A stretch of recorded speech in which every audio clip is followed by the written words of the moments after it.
Sir, CPM ഒരു തുടർഭരണമാണ് party പ്രതീക്ഷിക്കുന്നത്, ജനം പ്രതീക്ഷിക്കുന്നു എന്നുള്ളത് എനിക്കറിയില്ല. പക്ഷേ ഈ തുടർഭരണം ചില വനിതകൾ കാരണം കിട്ടില്ല എന്നുള്ളതാണ് ഇപ്പോൾ പാർട്ടിക്കകത്തു നിന്നുള്ള ചില അഭിപ്രായങ്ങളൊക്കെ. എന്തായിരിക്കും അതങ്ങനെ പറയാനുള്ള കാരണം? കനകം മൂലം ദുഃഖം, കാമിനി മൂലം ദുഃഖം കേട്ടിട്ടുണ്ടല്ലോ. ഇതിൽ കാമിനി മൂലമുള്ള ദുഃഖമാണ് ഇനിയിപ്പോൾ CPM അനുഭവിക്കാൻ പോകുന്നത്. ഞാൻ ഈ സ്ത്രീകളെ അടച്ചാക്ഷേപിക്കുകയാണെന്ന് രഞ്ജിനി കരുതരുത്. രഞ്ജിനിയെ മുമ്പിലിരുത്തിക്കൊണ്ട് നമുക്ക് സ്ത്രീകളോടൊക്കെ ബഹുമാനമേ ഉള്ളൂ, ആദരവും ഒക്കെയുണ്ട്. അധികാരത്തിൻ്റെ ഇടനാഴിയിൽ വളകിലുക്കം നമ്മൾ കേൾക്കുന്നതിൽ സന്തോഷമേ ഉള്ളൂ. അവരൊക്കെ അധികാര സ്ഥാനങ്ങളിലൊക്കെ വന്നത് നല്ലത് തന്നെയാണ്. ഇന്ദിരാഗാന്ധിയെ പോലുള്ള ഭരണാധികാരി, അങ്ങനെ KR ഗൗരിയമ്മ അല്ലേ. ഇപ്പോൾ ഈ CPM-നെ സംബന്ധിച്ചിടത്തോളം തുടർഭരണം ആഗ്രഹിക്കുന്നു. എല്ലാവർക്കും ആഗ്രഹിക്കാമല്ലോ, അതിന് ടാക്സ് കൊടുക്കണ്ട. അവർ മൂന്നാം വട്ടം ആഗ്രഹിക്കുന്നു. പക്ഷേ കേരളമെമ്പാടും പിണറായിക്കെതിരായിട്ട് CPM-ന് എതിരായിട്ട് നിൽക്കുകയാണ്. കളിക്കവിള മുതൽ മഞ്ചേശ്വരം വരെ ഒന്ന് യാത്ര ചെയ്ത് നോക്ക്. ജനത്തിന്റെ വെറുതെ ഇരുന്ന് ആരോടെങ്കിലും ഇടയ്ക്ക് ഒന്ന് സംസാരിച്ചാൽ മതി. അല്ല, അവരങ്ങനെ പറയുന്ന ജനം ഞങ്ങളോടൊപ്പം ഉണ്ട്, ഇത് പ്രതിപക്ഷമാണ്. നമുക്കത് പിന്നീടുള്ള ചർച്ചയെ പറയാം. അവിടെ ഈ ഒരു പിണറായി വിരുദ്ധ തരംഗം മാത്രമല്ല ഉള്ളത്, മൊത്തത്തിൽ ഭരണവിരുദ്ധ തരംഗം. അതിൻ്റെ ഒരു പ്രധാന കാരണക്കാരൻ പിണറായി വിജയനാണ്. ആ പിണറായി വിജയൻ മാത്രമല്ല, ചില കൂട്ടുപ്രതികൾ കൂടിയുണ്ട്. ആ കൂട്ടുപ്രതികൾ ഈ ഭരണം ഇല്ലാതാക്കാൻ പോകുന്ന, CPM-നെ തകർക്കാൻ പോകുന്ന കൂട്ടുപ്രതികൾ ആരെന്ന് നമുക്ക് നോക്കാം. ഒന്ന്, ചിന്താ ജെറോം. ഡോക്ടർ ചിന്താ ജെറോം കേട്ടോ. കാരണം സർവകലാശാല കൊടുത്തതാണ് ഡോക്ടറേറ്റ്. CPM ഇനി മൂന്നാം വട്ടം അധികാരത്തിൽ വരികയാണെങ്കിൽ ഡീലിറ്റും കൂടെ കൊടുക്കും ചിന്താ ജെറോമിന്, വാഴക്കൊല എടുത്ത് വൈലപ്പള്ളി മാഷിന് കൊടുത്തതിൽ. അപ്പോൾ യുവജനക്ഷേമ കമ്മീഷൻ അധ്യക്ഷയായിരുന്നു. യുവജനങ്ങൾക്ക് യാതൊരു പ്രയോജനവുമില്ല, ഒരു മണ്ണാങ്കട്ടെ അവിടെ നടന്നിട്ടില്ല. മുൻകാല പ്രാബല്യത്തോടുകൂടി 15 ലക്ഷം രൂപയാണ് ഒറ്റയടിക്ക് ചിന്താ ജെറോമിൻ്റെ അക്കൗണ്ടിലേക്ക് ചെന്നത്. ഇതിൽ പരം എന്ത് വേണം? ആ ചിന്താ ജെറോം വലിയ ബുദ്ധിജീവി ചമയലൊക്കെയാണ്, വലിയ പ്രസംഗമാണ്. ഞങ്ങൾ പൊതിച്ചോറ് എത്തിക്കുന്നില്ലേ, പൊതിച്ചോറെന്നും പറഞ്ഞ് പൊതിച്ചോറിൻ്റെ രാഷ്ട്രീയം, ക്യാമ്പസിലെ പൊതിച്ചോറ് രാഷ്ട്രീയം എന്നൊക്കെ പറഞ്ഞ് വലിയ പ്രസംഗമൊക്കെ ഉണ്ടല്ലോ. അതൊക്കെ ഒരുപാട് പേര് അതിനെ പരിഹസിക്കുകയൊക്കെ ചെയ്തിട്ടുണ്ട്. ഇപ്പം ചിന്താ ജെറോമാണെന്നുണ്ടെങ്കിൽ കൊല്ലത്തൊക്കെ മത്സരിക്കാൻ വേണ്ടി ഇങ്ങനെ നടക്കുക. കൊല്ലമോ കുണ്ടറയോ രണ്ടിടത്തും രാവിലെ 8 മണിയാകുമ്പോൾ തോക്കും നിന്ന് കഴിഞ്ഞാൽ, എവിടെ നിന്നാലും. അത് അപ്പോൾ 5 പേരിൽ 1. 2, മന്ത്രി ബിന്ദു കൊച്ചമ്മ. മറ്റേ എൻ്റെ വീട് എൻ്റെ തലയ്ക്കുള്ളിലുണ്ട്, ഇംഗ്ലീഷിൽ പറഞ്ഞത് ഓർക്കുന്നില്ലേ അല്ലേ? ഞാൻ എവിടെ പോയാലും എൻ്റെ വീട് എൻ്റെ തലയ്ക്കുള്ളിലുണ്ട് എന്ന് പറഞ്ഞത്. ഈ ഡോക്ടറേറ്റ് ഉണ്ട് കേട്ടോ, അതും ഡോക്ടർ R ബിന്ദുവാണ്. ഇംഗ്ലീഷിലാണ് PhD പ്രബന്ധം. കോളേജ് പ്രിൻസിപ്പൽ വരെ എത്തി. ഇംഗ്ലീഷ് ഭാഷ അനായാസം കൈകാര്യം ചെയ്യാൻ കഴിയും, നമ്മുടെ AA റഹീമിനെ പോലെ. അപ്പം CPM-ൻ്റെ എല്ലാ തരത്തിലുള്ള ആനുകൂല്യങ്ങളും പറ്റിക്കൊണ്ടിരിക്കുകയാണ് ഈ ഇരിങ്ങാലക്കുടയിൽ നിന്ന് ജയിച്ചു വന്ന മന്ത്രി ബിന്ദു. വിജയരാഘവൻ്റെ ഭാര്യയും കൂടിയാണ്. അങ്ങനെ 2 തരത്തിലുള്ള പരിഗണനയിൽ, എല്ലാ തരത്തിലുള്ള രീതിയിലും. അപ്പോൾ തീർച്ചയായിട്ടും കുട്ടികൾക്കൊക്കെ കോപ്പി അടിക്കാനൊക്കെ ഒരുപാട് സൗകര്യം സർവകലാശാലകളിൽ ചെയ്തു കഴിഞ്ഞിട്ടുണ്ട് ഈ ഉന്നത വിദ്യാഭ്യാസ വകുപ്പ് മന്ത്രിക്ക്. വലിയ വിദ്യാഭ്യാസ വകുപ്പാണ്. പണ്ട് കേരളത്തിൽ ഒറ്റ വിദ്യാഭ്യാസ വകുപ്പ് മന്ത്രിയെ ഉണ്ടായിരുന്നുള്ളൂ കേട്ടോ. 2016 രവീന്ദ്രൻ മാഷ ഇരിക്കുമ്പോഴാണ് അതിനെ വിഭജിച്ച് ജലീലിന് കൊടുത്തത്, ഉന്നത വിദ്യാഭ്യാസം എന്നും പറഞ്ഞു കൊടുത്തത്. ഇപ്പോൾ കൊച്ചു വിദ്യാഭ്യാസ മന്ത്രിയാ ശിവൻകുട്ടി, വലിയത് ബിന്ദു. ഇങ്ങനെ പോയിരിക്കുകയാണ്.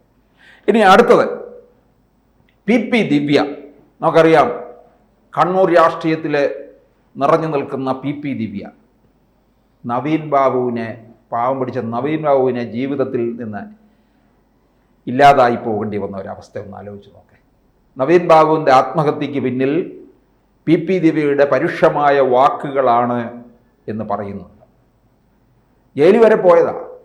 ജയിലിൽ പോയ PP ദിവ്യയെ ജാമ്യത്തിൽ വിട്ടയച്ചപ്പോൾ അവിടെ പോയി CPM-ൻ്റെ ജില്ലാ സെക്രട്ടറി ഉൾപ്പെടെ വനിതാ നേതാക്കന്മാരുൾപ്പെടെ പോയി മാലയിട്ട് സ്വീകരിച്ച് റോഡ് നീളെ കൊണ്ടു നടക്കുകയുണ്ടായി. അപ്പോൾ ആ PP ദിവ്യ എന്തായാലും അടുത്ത തെരഞ്ഞെടുപ്പിൽ മത്സരിക്കും കേട്ടോ. അതെവിടുന്ന? കല്യാശ്ശേരി മണ്ഡലത്തിൽ നിന്ന്. CPM-ലെ ഏത് കുറ്റിച്ചൂല് നിന്നാലും ജയിക്കുന്ന മണ്ഡലമാണ് കല്യാശ്ശേരി. അവിടെ കൊണ്ട് നിർത്തി ജയിപ്പിക്കും. ഇനി LDF എങ്ങാനും അധികാരത്തിൽ വന്നാൽ PP ദിവ്യ മന്ത്രിയായിരിക്കും. ചിരിക്കണ്ട, ഞാൻ ഈ പറയുന്നത് അപ്പോഴും ഞാൻ മാറ്റി പറയത്തില്ല, ശരി തന്നെയായ കാര്യമാണിത്. ഇത് പറയുന്നത് ആര് എന്ന് ചോദിച്ചാൽ അത് CPMൻ്റെ സ്വഭാവം അറിയാവുന്നതുകൊണ്ടാണ് പറയുന്നത്. PP ദിവ്യ അവരത്ര ലാളിച്ച് വളർത്തിക്കൊണ്ടുവരുന്നതാണ് അറിയാമോ. അപ്പോൾ ദിവ്യയ്ക്ക് മന്ത്രിസ്ഥാനമുണ്ട് 26-ൽ. ജയിച്ചു വരണം. ജയിച്ച് വരാതിരിക്കാൻ കുഴി തോണ്ടിക്കൊണ്ടിരിക്കുന്ന 5 പേരെ കുറിച്ചാണ് ഞാൻ പറയുന്നത്. CPM കണ്ടുവച്ചിരിക്കുന്ന PP ദിവ്യ മന്ത്രി എന്നുള്ളതാണ്. അപ്പം പിന്നെ വരുന്നത് നമ്മുടെ മേയർ, തിരുവനന്തപുരത്തിൻ്റെ സ്വന്തം mayor Arya Rajendran. All science കോളേജിൽ ക്ലാസ് മുറിയിൽ അവിടെ പുറകിലത്തെ ബെഞ്ചിലിരിക്കുകയായിരുന്നു. അവിടെ നിന്ന് പിടിച്ചുകൊണ്ട് വന്നതാണ്. സഹാക്കന്മാർ പോയി മേയർ ആയിക്കോളാൻ പറഞ്ഞു. അങ്ങനെ കൊണ്ടുവന്ന് ഇരുത്തിയതാണ്. ഇല്ലാത്ത പൊങ്കാലയ്ക്ക് പണം എഴുതിയെടുത്തു. പിന്നെ ആനാവൂർ സഹാവിന് കത്തെഴുതി. എന്താണ്? പ്രിയപ്പെട്ട സഹാവേ, നമ്മുടെ കുറച്ച് സഹാക്കന്മാരുടെ ലിസ്റ്റ് തരൂ, നമുക്ക് ജോലി ഒഴിവുണ്ട്, കൊടുക്കാമെന്നും പറഞ്ഞു. പിന്നെ ഒരു മൾട്ടി ലെവൽ പാർക്കിംഗ് ഉണ്ടാക്കിയിട്ടിട്ടുണ്ട്, കോടിക്കണക്കിന് രൂപ മുടക്കി. അവിടെ ഒന്നും പാർക്കിംഗ് ഒന്നുമില്ല. അതിൻ്റെ പേരിൽ പിന്നെ പലരുടെയും ഒരു മന്ത്രിസഭയിൽ എല്ലാവരുമായിട്ടും നല്ല അടുപ്പവും ഒക്കെയാണ്. പിന്നെ വേറൊരു വിശേഷം കൂടിയുണ്ട്, അന്നം മുടക്കിയാണ്. നമ്മുടെ പാവം പിടിച്ച ഒരു KSRTC ഡ്രൈവറെ, അദ്ദേഹം രാത്രിയിൽ വണ്ടി ഓടിച്ചു വരുന്ന സമയത്ത് ഇവർ രാത്രി സഞ്ചാരത്തിന് ഭാര്യയും ഭർത്താവും കൂടെ ഇറങ്ങി സ്വകാര്യ കാറിൽ സഞ്ചരിച്ചപ്പോൾ സൈഡ് കൊടുത്തില്ല എന്നുള്ള പേരിൽ അങ്ങോട്ട് കൊണ്ടുവന്ന് നിർത്തിയിട്ട് ആ ഡ്രൈവറെ പിടിച്ചിറക്കി അസഭ്യം പറയുകയും ഇവരുടെ ഭർത്താവ് അതിൽ കയറി ആൾക്കാരെയൊക്കെ ഇറക്കി വിടുകയും ചെയ്തില്ലേ. ഭർത്താവ് സച്ചിൻ പൈലറ്റ് അല്ല, സച്ചിൻ പൈലറ്റ് കോൺഗ്രസ്സിലുള്ള ഒരാളാണ്. സച്ചിൻ ദേവ് ബാലുശ്ശേരി MLA ആണ്.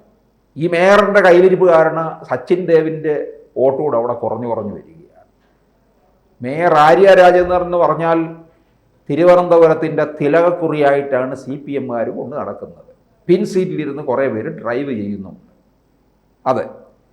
പിന്നെ അടുത്തത് വരുന്നത് ജീവിതത്തിൽ ഏറെ കാലം ലൈവായിട്ട് നിന്ന ഒരാൾ ഇപ്പം ലൈവായിരിക്കുക. ആ ആളാണ് 5ാമത്തെ ആൾ, നമ്മുടെ വീണ ജോർജ്. മുമ്പും ലൈവിലല്ല ഇരുന്നിട്ടുള്ളൂ, ഇപ്പം വീണ്ടും ലൈവായി. അതാ ഞാൻ പറഞ്ഞത്. വീണ ജോർജ് കാരണം ഇല്ല സാർ, ഇത് ആടിയുലയില്ല, ഇതിനൊരു കപ്പിത്താനുണ്ട് സാർ പറഞ്ഞത് ആടി ഉലഞ്ഞ് എല്ലാം തകർന്ന് വീണുകൊണ്ടിരിക്കുകയാണ് അല്ലേ. ആ വീണ ജോർജ് ഇപ്പോൾ മുഴുവൻ നമ്പർ 1 എന്നുള്ളത് മുഴുവൻ തകർത്ത് കളഞ്ഞിരിക്കുകയല്ലേ ഇപ്പോൾ ചെയ്തിരിക്കുന്നത്. കോട്ടയം മെഡിക്കൽ കോളേജ് ഡോക്ടർ ഹാഫിസിൻ്റെ വാക്കുകൾ നോക്ക് അല്ലേ. അപ്പോൾ ആരോഗ്യരംഗം മുഴുവൻ തകർത്തെറിഞ്ഞു.